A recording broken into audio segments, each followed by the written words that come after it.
들으며 줄거리로 이해하는 7분 국어 산문 벼락치기.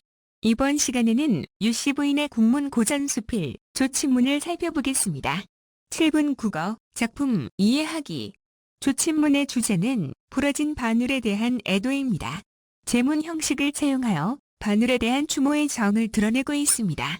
또한 바늘을 의인화하여 대화하는 형식으로 구상하였고 우리말의 묘미를 잘 살린 표현이 드러납니다. 의성어와 이태어를 사용하여 안타까움을 감각적으로 보여주고 있으며 정서를 섬세하게 묘사하였습니다.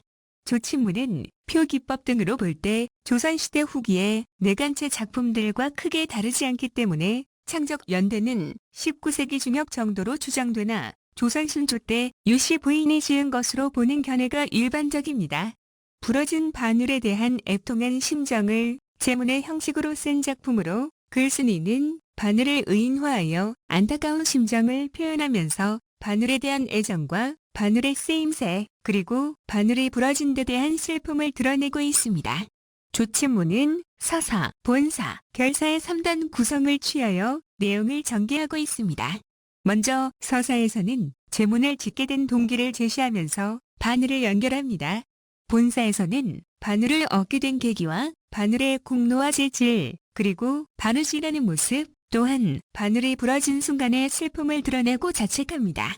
글쓴이는 바늘에 대한 애정과 안타까운 마음을 과장과 대꾸, 그리고 영탄적 어조 등의 표현 방법을 사용하여 효과적으로 그려내고 있습니다. 그리고 결사에서는 바늘과 후세에서 다시 만날 것을 기대하면서 글을 맺고 있습니다. 한편 이 작품은 바늘을 의인화했다는 측면에서 고려시대의 가전 문학과 유사하며 글쓴이의 애절한 마음을 뛰어난 문장력으로 표현한 국문 제문이라는 점에서 문학사적 의의가 크다고 할 수 있습니다. 또한 감각적인 언어로 정서를 섬세하게 묘사하였고 뛰어난 우리말 표현으로 작자 미상인 규중치로쟁 논기 그리고 의효당의 동명일기와 함께 우리나라 여류 수필의 백미로 꼽힙니다. 7분 국어 본문 감상. 유세차, 모년, 노월, 모일의 미망인 모씨는 도화자 글로써 침제에게 고하노니 인간 분야의 손 가운데 종요로운 것이 바늘이로 돼 세상 사람이 귀하니 여기는 것은 도처에 흔한 바이로다. 이 바늘은 한낱 작은 물건이나 이렇듯이 슬퍼함은 나의 정회가 남과 다름이라. 오 호통제라 아깝고 불쌍하다. 너를 얻어 손 가운데 지닌지 우금 27년이라. 어이 인정이 그렇지 아니하리요. 슬프다. 눈물을 잠깐 거두고 심신을 겨우 진정하여 너의 행정과 나의 회포를 총총히 적어 연결하노라. 연전에 우리 시 삼촌께 없어 동지상사 낙점을 무르와 북경을 다녀오신 후에 바늘 여러 쌈을 주시거늘 친정과 원근 일가에게 보내고 비복들도 쌈쌈이 나눠주고 그 중에 너를 택하여 손에 익히고 익히어 지금까지 해포되었더니 슬프다. 연분이 비상하여 너희를 무수히 잃고 부러뜨렸으되 오직 너 하나를 영구히 보전하니 비록 무심한 물건이나 어찌 사랑스럽고 미혹지 아니하리요. 아깝고 불쌍하며 또한 섭섭하도다. 나의 신세 방명하여 슬아에 한 자녀 없고 인명이 흉안하여 일찍 죽지 못하고 가산이 빈궁하여 침산에 마음을 붙여 널로 하여 생애를 도움이 적지 아니하더니 오늘날 너를 연결하니 오후 통제라. 이는 귀신이 시기하고 하늘이 미워하심이로다. 아깝다 바늘이여. 어여쁘다 바늘이여. 너는 미묘한 품질과 특별한 재치를 가졌으니 물 중의 명물이요. 철중의 쟁쟁이라. 민첩하고 날르기는 백대의 협객이여. 굳세고 곱기는 만고의 충절이라. 주호 같은 부리는 말하는 듯하고 두라탕 끄는 소리를 듣는 듯한지라. 능나와 비단에 남봉과 공작을 수놓을지 그 민첩하고 신기함은 귀신이 돕는 듯하니 어찌 인력이 미칠 바리여. 오 호통제라. 자식이 귀하나 손에서 놓일 때도 있고 비복이 순하나 명을 거스를 때 있나니 너의 미묘한 재질이 나의 전후의 수운함을 생각하면 자식에게 지나고 비복에게 지나는지라. 천인으로 집을 하고 우색으로 파란을 놓아 곁구름에 채였으니 부녀의 놀이개라. 밤 먹을 적 만져보고 잠잘 적 만져보아 널로 더불어 벗이 되어 여름낮의 주렴이며 겨울밤의 등잔을 상대하여 누비며 호며 감추며 박으며 공 그릴 때에 겹실을 꿰었으니 복미를 두르는 듯 땀땀이 떠갈 적에 수미가 상응하고 솔소리 붙여내매 조화가 무궁하다. 이생을 100년 동거하렸더니 오후에 지라. 바누리여. 금년 10월 초십일 술시에 희미한 등잔 아래서 관대의 깃을 달다가 무심 중간에 작근동 부러지니 깜짝 놀라워라. 아야 아야 바누리여 두동강이 났구나. 정신이 아득하고 혼백이 산란하여 마음을 파내는 듯 두 골을 깨쳐내는 듯 이윽도록 기색 혼자라였다가 겨우 정신을 차려 만져보고 이어본데 속절없고 하리랍다. 편작이 신술로도 장생불사 못하였네. 동네 장인에게 떼이런들 어찌 능히 떼일쏜가. 한 팔을 베어낸 듯 한 다리를 베어낸 듯 아깝다 바늘이여. 옷 섭을 만져보니 꽂혔던 자리 없네. 오 호통들아 내 삼가시 못함 탓이로다. 무제한 너를 맞추니 백인이 유아 이사라 누를 함하며 누를 원하리여. 능란한 성품과 공교한 재질을 나의 힘으로 어찌 다시 바라리요. 절묘한 이영은 눈 속에 삼삼하고 특별한 품자는 심해가 삭막하다.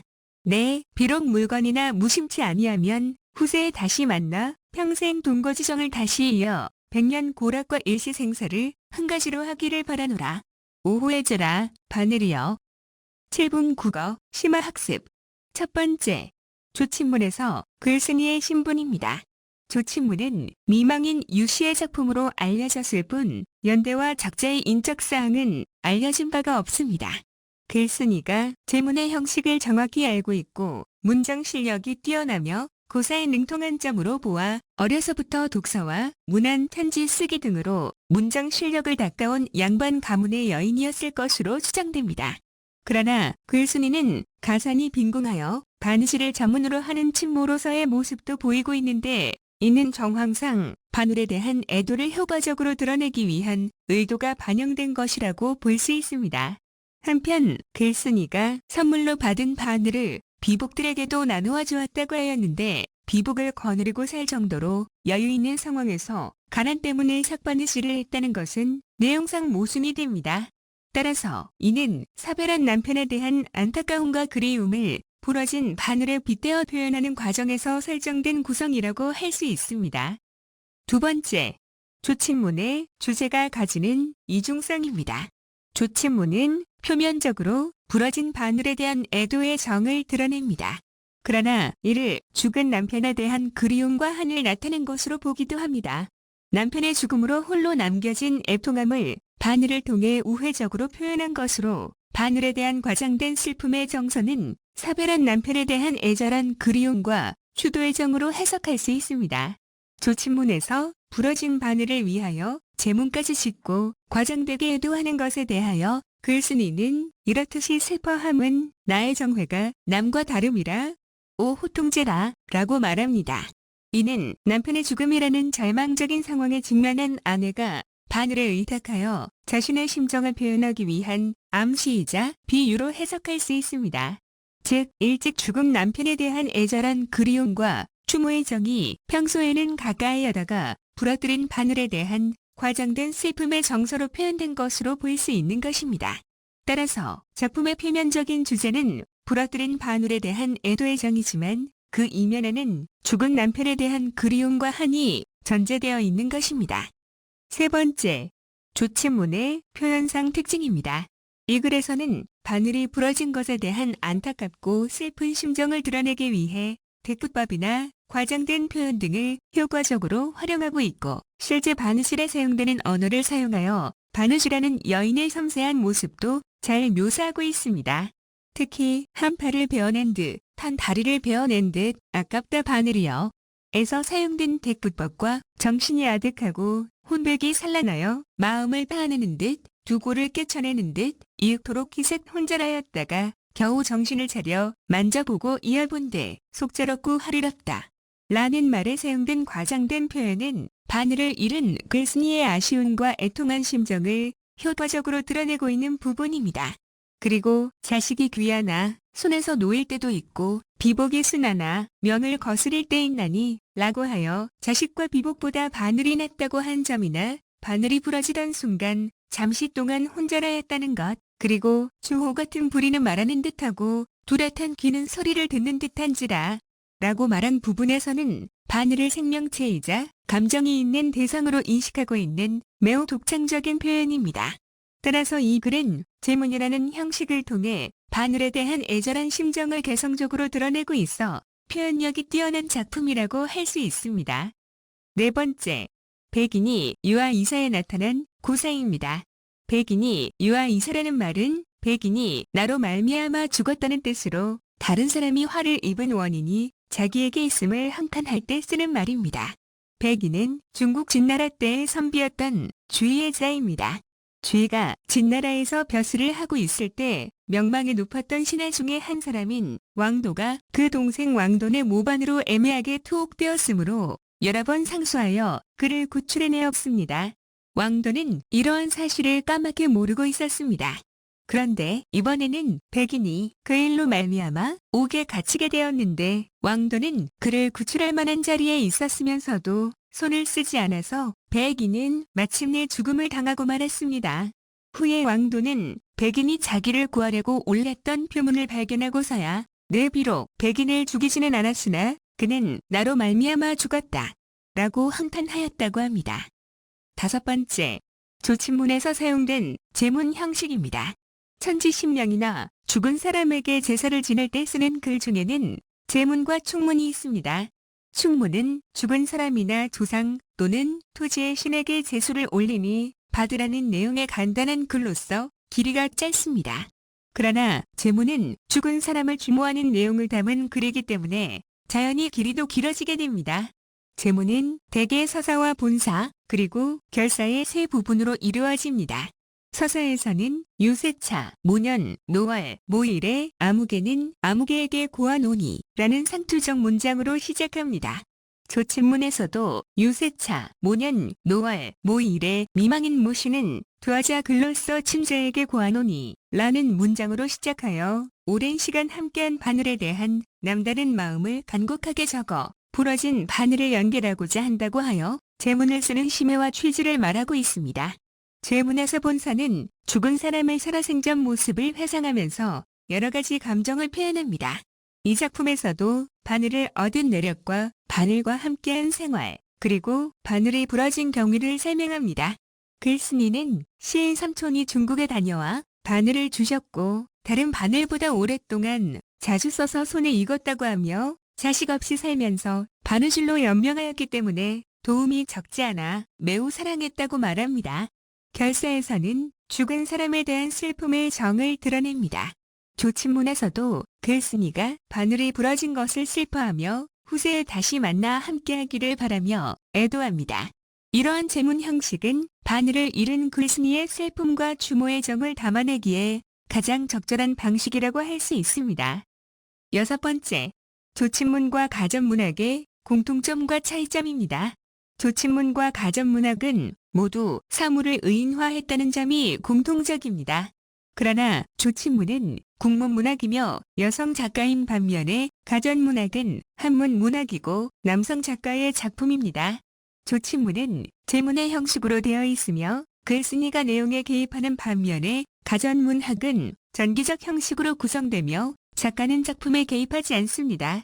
조친문은 섬세한 감각과 정서의 표현이 두드러지게 드러나는 작품이지만 가전문학은 세상 사람들을 경계하고 징벌하는 개세증인의 풍자 문학입니다. 일곱 번째, 조선시대의 내간체입니다. 조선시대 양반 남성들은 한글 창제 이후에도 다수가 한문을 사용하였고 한문으로부터 소외되었던 규방의 여성들은 한글을 많이 사용하였습니다. 특히 여성들이 일성어를 사용하여 말하듯이 써내려간 문체를 내간체라고 합니다. 내간체라는 명칭은 여성들이 주고받은 한글 편지인 내간에서 비롯되었습니다. 당시에 한문을 배울 기회가 제한되었던 부녀자들이나 일부 남성들이 쉽게 배울 수 있었던 문자가 한글이었습니다. 그리고 여성들의 문박 출입이 자유롭지 못했던 상황에서 문자로 의사소통을 하기에 가장 수월한 것이 편지였기 때문에 한글로 된 편지가 널리 퍼지게 되었습니다. 따라서 내간은 당시 부녀자들의 생활상과 애환을 살펴볼 수 있는 자료이자 그들의 정서를 들여다볼 수 있는 중요한 문학 작품이기도 합니다. 이러한 내간체는 주로 편지와 기행 또는 회고록이나 생활 기록 등에서 널리 쓰였습니다. 특히 산성일기, 한중록, 동명일기, 규중 칠의쟁론기 등이 잘 알려진 작품입니다. 이 작품들은 관념성과 규범성에서 벗어나 일상적인 체험과 느낌을 진솔하게 나타내었으며 섬세한 관찰력과 세련된 표현으로 산문 문학의 한 경지를 이루었습니다. 8번째, 함께 읽으면 도움이 되는 작품입니다. 의유당에 동명일기가 있습니다. 동명일기는 의유당이 함흥판관으로 부임하는 남편을 따라가 그곳의 명승 고적을 살피고 느낀 바를 적은 기행수필로서 일상의 체험을 심미적으로 표현하였습니다. 해돋이의 장관을 주위에서 쉽게 볼 수 있는 일상적 소재에 빗대어 생동감 있게 묘사했다는 점에서 일상적 용품인 바늘을 소재로 작가의 감정을 생동감 있게 드러낸 조친문과 유사하다고 할 수 있습니다. 작자미상의 고전수필, 규중 칠의쟁론기가 있습니다. 규중 칠의쟁론기는 실, 바늘, 골무, 가위, 인두, 자, 다리미 등의 바느질 관련 도구 7가지를 의인화하여 자기 자랑을 일삼는 세태를 풍자하는 고전수필입니다. 여성들이 사용하는 물품을 의인화하여 표현했다는 점에서 조친문과 유사합니다. 김소월 시인의 작품 초혼이 있습니다. 초혼은 고복이라고도 하는 전통적인 장례 절차의 하나입니다.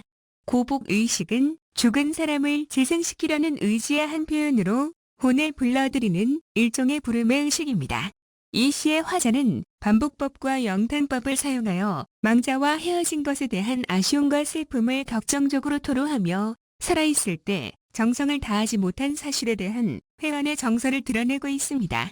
이러한 점으로 볼 때 바늘을 부러뜨린 후 이에 대한 아쉬움과 슬픔을 드러내는 조친문과 유사함 정서가 나타난다고 할 수 있습니다.